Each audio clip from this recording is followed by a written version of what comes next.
Liverpool Fan in Japan. Hello YouTube, Liverpool Fan in Japan, the Miyazaki man Sai. Virgil Van Dijk, what a colossus, a real Rolls Royce. But let's talk about of all time. Is he the best defender of all time? Let me know your thoughts in the comments below. Let's look into some of the greatest centre-backs of all time and compare them. Let's talk about Alessandro Nesta, Paolo Maldini, Sergio Ramos, Franz Beckenbauer, Passarella, Puyol. The list goes on and on. Some modern day greats in the Premier League: Vidic, Ferdinand, Terry, Vincent Kompany. How do they all compare? So I'm going to give my analysis right here, right now. A bit of Sunday fun day, right? Here we go.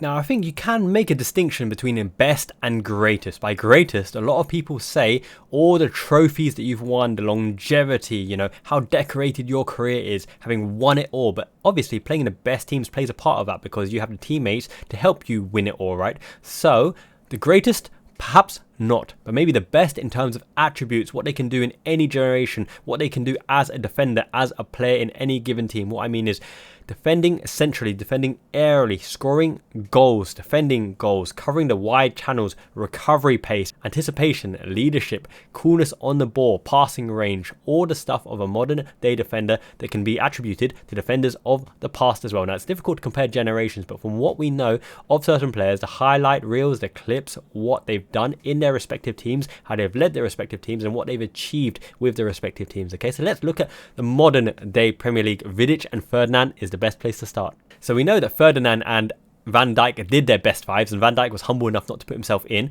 Obviously, Vincent Kompany in an interview said Van Dijk is the best of all time. Take that for what you will. Whereas Ferdinand put himself number one, put Vidic number two, and put Van Dijk number three, right? Okay, so how do we compare this?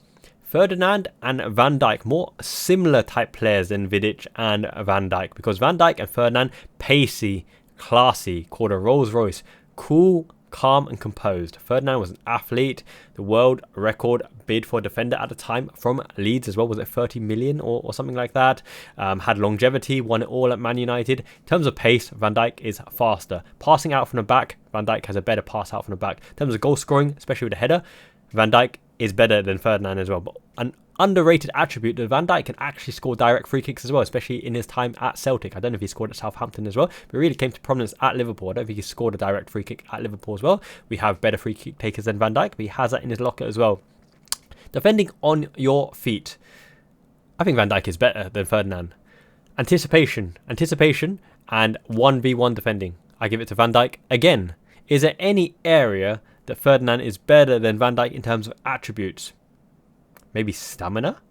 Maybe Ferdinand can play in different areas on the pitch because he is a supreme footballer, by the way. But Ferdinand is also more prone to mistakes. Like, you don't see Van Dijk make too many mistakes. And if you do, his recovery pace really bails him out. Have you seen Van Dijk absolutely done like a kipper? No, but you have seen Ferdinand. So I think Van Dijk is better than Ferdinand. Let's clear that one out of the way. Vidic, okay, so he is the top prototype of that kind of mold. You got John Terry and Vidic. Put the body on the line, hard as nails, shoulder to shoulder, dominant in the air as well, rugged. Put his body where where it hurts, really. No other way to say it, to be honest. But Nemanja Vidic also got done on occasions. I'm thinking Fernando Torres. He hasn't got the recovery pace, but his ability to put his body on the line, right? He's much better than Jamie Carragher, for example. Tackling ability, top notch. Attacking the ball, aggression, top notch. He's way more aggressive than Virgil van Dijk. He's a front-footed defender, different types of defender. But I think Virgil van Dijk's pace and calmness and composure and leadership probably outrank Vidic here. Now, Vidic was absolutely beastly, and Liverpool were interested in him, but we got absolutely done in terms of finances by Man United, and the rest is history. Van Dijk came in, changed Liverpool's prospects and fortunes, transformative effect. I think Liverpool under Van Dijk had a more transformative effect than Vidic at Man United. Now, Vidic and Ferdinand won everything, right? But you already had Ferdinand and some other good choice centre-backs. But without Van Dijk, I don't think Liverpool win as much, to be honest. Whereas Man United still probably could have. So I give the edge to Van Dijk again. Now, against John Terry won it all at Chelsea as well. Amazing player. Heading ability, body on the line, a great leader. In terms of person, though, okay, let's not get into the personal things because, yeah, a bit iffy with the Wayne Bridge kind of thing, right? But captain material. He's probably a better captain than Van Dijk, even though Van Dijk is Liverpool captain right now. But it's that pace, that recovery pace again.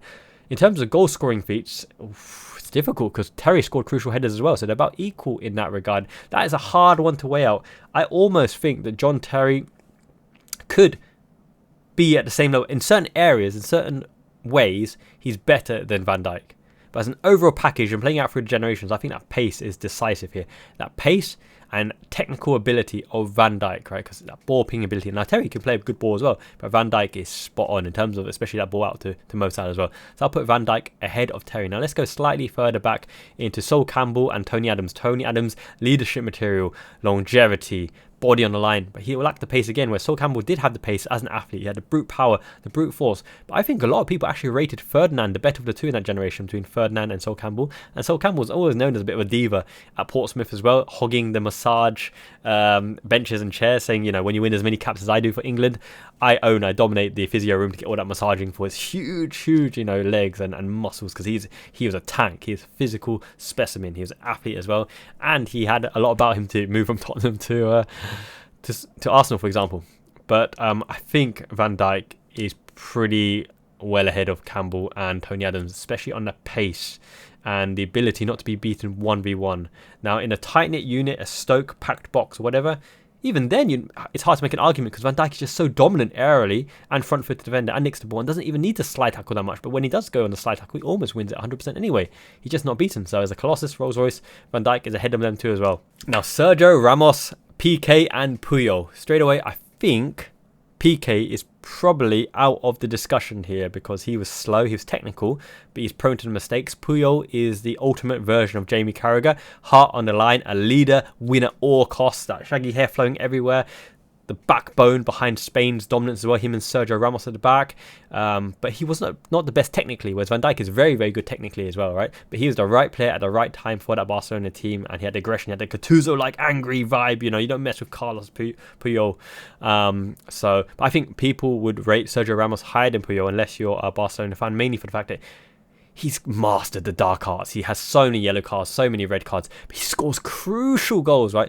Van Dijk scores goals as well, and game-winning goals, but Sergio Ramos has done it again and again. When you need a game winner, even if Iniesta can't do it, David Villa can't do it, Fernando Torres can't do it, David Silva can't do it, or the legends of old, Sergio Ramos can come up with the crucial goal to win the game, because actually Sergio Ramos is good enough to play any position on the pitch. He could play wing, centre-back, defensive midfield. He could play striker if he wants. He's such a fine footballer, and he started as a fullback as well. But Sergio Ramos is greater than Van Dijk as an all-time defender in terms of achievements won and what he's achieved in the game and longevity and trophies won.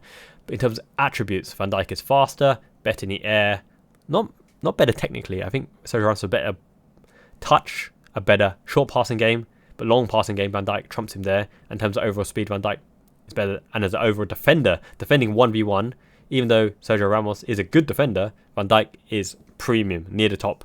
Okay, so I think Van Dijk clears them. Disagree or agree? Let me know in the comments below. Smash the like anyway, help this video get seen. Now let's go into ones that are really, really dominant 1v1 defending. Alessandro Nesta, Franco Baresi, and we're going to talk about Maldini in a second as well. Bobby Moore, let's talk about Bobby Moore as well. Bobby Moore, one of the greatest of all time. Him and Franz Beckenbauer always in conversation. The thing is, he was not the most pacey, and he played for a weaker team as well, but his exploits for England put him right up there. But I think in terms of Bobby Moore playing all time, it's that pace. It's just that pace again, and the technical ability. Pace is always going to bail you out if you're beaten, and Van Dijk is hardly ever beaten as well, but Bobby Moore's hardly ever beaten anyway. And Bobby Moore tackled the greatest players of all time, so it's about reading of the game and understanding. But Bobby Moore is probably the greatest of the slower archetypes, so of the Sami Hyypiäs, of the Mats Hummels, of the PKs, the slower type defenders who just wins the tackle and off you go and play, right? Classy player. And I didn't watch enough clips of Bobby Moore, so you might disagree with me here, but I'm going to put Van Dijk as an athlete above him just because of modern day training, standards, stamina, and technique. But look, there's no right or wrong answer here, it's just opinions, right? And then you take Nesta, one of the classiest defenders of all time, can nick the ball, does not need to commit to the ground, super classy, won a lot for AC Milan, won a lot for Italy as well. But Van Dijk is also classy, and whereas Nesta was in a period where there's so many talented defenders, Maldini, Cannavaro, Thuram, underrated as well. I think Van Dijk at a point in his playing career, especially in the prime, was just simply head and shoulders above a lot of the fellow compatriots and players as well. So I'd take Van Dijk above Nesta. Franco Baresi is a different one because when Maradona went to Italy as well and he just glided past and dribbled past everyone, one player famously said, right, wait until you try and do that against Franco Baresi. And Franco Baresi said in the changing rooms, let Maradona come, drive him towards my direction, and Baresi nicked the ball off him again and again. And Maradona, in my opinion, is the best player of all time. Single-handedly can elevate any team, and it was rougher and tougher back in the day. I know between him and Messi is a tough one, but modern day training and his teammates as well, Maradona played in weaker teams than Lionel Messi. So just my opinion, I prefer Maradona, but there's no right or wrong. Maradona, Messi, interchangeable as number 2, 1 and 2. But Franco Baresi, classy, a better tackler than Maldini, a better tackler than Nesta, a better leader, and widely regarded as the best pure out-and-out defender, nicking the ball, tackling, actual tackling, holding the line, right? Catching players offside, doesn't even need to slide tackle, just nick the ball off you, control the ball and play it. A classy player. Hard for me to put an argument that Van Dijk is better than Franco Baresi, but it's just a pace and the modern day capabilities. But I would probably go with Baresi as a better out-and-out defender than Virgil van Dijk. And in that regard, I think Baresi could play any era. Because when you can just take the ball off the best player of all time, pretty simply, consistently, again and again, you must have the mind's eye to know exactly where the ball is and to put your foot and a technique and to stay on your feet and to do it. I think Van Dijk could do it. Van Dijk could keep up with Maradona for pace, could shuffle him out wide, could tackle him as well. But probably Franco de Baresi is a better defender. So there we go. I think the argument ends there that I think Franco Baresi is better than Van Dijk as an all-time defender in terms of best and greatness. But let's carry on for fun as well, okay? So Baresi is top of the list for now. Marcel Desailly, massively underrated, an athlete, a powerhouse, great in the air, a winner, leads by example, super Saiyan at times in terms of his play style, just massively underrated, but not as good as Franco Baresi. And Van Dijk is the better form of Desailly back in the day. Similar to Thuram as well. But Thuram played a lot of right back, so it's slightly hard to argue. But I think Van Dijk is a better centre back than Thuram is as centre back, even though he has quality as well for Juve and France. Now Maldini, right, widely regarded as the greatest defender of all time, but he played most of his career and in his prime, and widely regarded as the best left back of all time. Just classy, two-footed, can tackle, can go up and down, can score goals like against us Champions League, volley on the full against Dudek, for example. Can do everything, but he played centre-back more towards his latter years, and everyone would rather have Franco Baresi at centre-back than Paolo Maldini at centre-back, especially all the Italians that I spoke to. But Maldini is probably the best overall defender of all time. When you class Sergio Ramos as a right back who moved to centre back and Maldini as a left back who moved to centre back, Maldini is a class above Sergio Ramos because he's an out and out defender with technique, with class, with leadership. Even get Gattuso to fall in line right with his leadership and, you know, speaking to him as well. Everyone respects Paolo Maldini as probably the best defender of all time, but depends on what generation you're talking to, because best overall defender, but Franco Baresi is a better centre back than Maldini, so there's a bit of a contradiction there, but that's my take on it. And then you look at Passarella, right, of the Argentinian great teams as well, quality defender, but it's hard to put Passarella above Baresi, and I don't think Passarella is physically, in terms of attributes, a match for Van Dijk. So in that regard, Van Dijk is above him. So I still have Van Dijk as number 2 centre back, okay? But now the toughest one of all, because this isn't even a conversation of defender anymore. This is a conversation of the best players of all time, and Maldini should be in that conversation as well. Franz Beckenbauer, the Kaiser, the Emperor, widely regarded in probably the top 3 players of all time. Started as a midfielder, went back to defence, played a sweeper, then a libero in front of the defence. The reason he's regarded as one of the best players of all time is he had everything. Techers, left foot, right foot, leadership ability, dribbling ability, skills, tackling, covering the line. Now this is the thing, right? Van Dijk is a great wide defender, as is Ramos, as is Maldini. So Campbell, not so much. Ferdinand, iffy. Vidic, not so much. Baresi, yeah, okay, I can give you that. Nesta, so-so. Thuram, yes, for sure. Fabio Cannavaro was great, won the World Cup as well, but Fabio Cannavaro is rated less than Nesta and Baresi and Maldini for sure, even though he's a quality player. But Franz Beckenbauer, versatility, winning the Ballon d'Or, World Cup and European Champions Cup, the Kaiser, and in the dream teams and 20th century dream teams. Now, I'm not old enough. I'm quite ancient, I'm quite old, but not old enough to see much of his play. But from reading books and reading a lot of books and documentaries and first accounts by a lot of the greatest players of all time, Franz Beckenbauer is widely regarded as one of the best players of all time, but can you put him in an argument as a centre-back? Because in modern-day libero sweeper tactic formations, right, he'd be more of a defensive midfielder. A defensive midfielder that could do a bit of everything. He can go into the backline, he can go beyond the backline into a sweeper role, he can go into the midfield, he can go attacking midfield. He pops up in and around and underlaps and overlaps. So he's everywhere. He just dominates a game.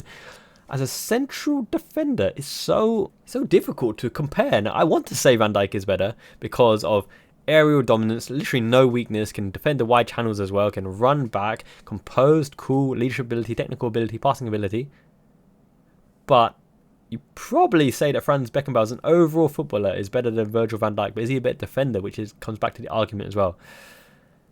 Very, very hard, but Beckenbauer was one of the pioneers of 1-2, 1-2 and receiving the ball in difficult situations, going up and above. So it depends what you want. If you want your ball-playing defender like a Joel Matip to run through the midfield, crack it top corner, or get the assist, or play the through ball, anything like that, then Franz Beckenbauer is a better defender than Virgil van Dijk. But if you put like Franz Beckenbauer in Stoke, for example, defend for your life, defending the high balls, defending aerial balls, under the cosh, someone as the back line, he's classy, but he doesn't suit that kind of style. So it's difficult to say, but it's hard to kind of say Van Dijk's better than Franz Beckenbauer. So Baresi, Beckenbauer, Van Dijk, and the last two is going to be so controversial, but I'm going to put Sergio Ramos, because he's just a winner, and Bobby Moore. Okay, let me know what you think in the comments below. Is Van Dijk the best defender of all time? Who is the greatest defender of all time in terms of accolades and achievements and worldwide recognition as well? Yeah, that's my list right there.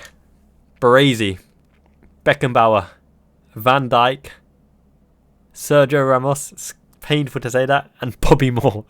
Oh, I'm gonna get so flamed in here, but look, it's my opinion. You guys let me know your opinion as well.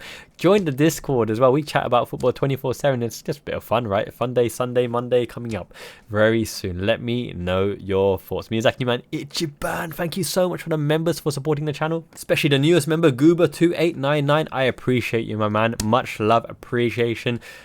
Aishide Ryo means love from Miyazaki, Japan. Today is festival day. I'm going to take Mushroom Boy Ato out and about. We're flying through the kits right now. So this kit represents the best defender of all time, Franco Baresi. What kit have we got? I've noticed New Balance straight away. NB, New Balance. So it should be modern times, but it's not Adidas. It's red. It's Garuda, Indonesia. Wasn't this the kit, the tour that Mamadou Sakho, number 6 on the greatest defenders of all time, still in Alcatraz apparently? Garuda, Indonesia, New Balance, Liverpool. That is class. That's beautiful. It's a little bit expensive as well. I think it's close to like 8,000 yen. That's like 50 quid. But how rare is this? And it looks quality condition.